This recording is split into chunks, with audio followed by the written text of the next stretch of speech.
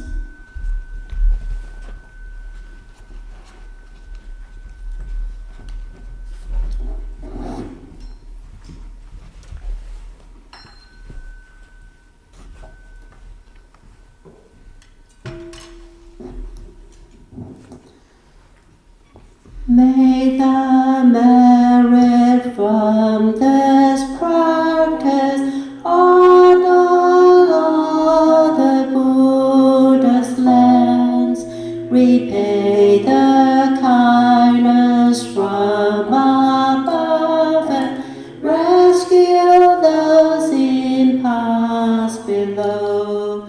May all who see or hear this resolve upon awakening, and when this body misses, and be born together in the land of bliss.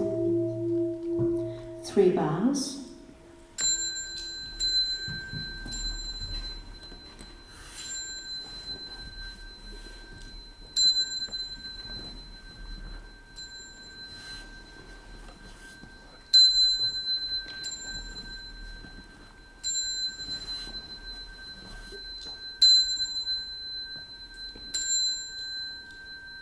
Bow in respect to the Venerable Master.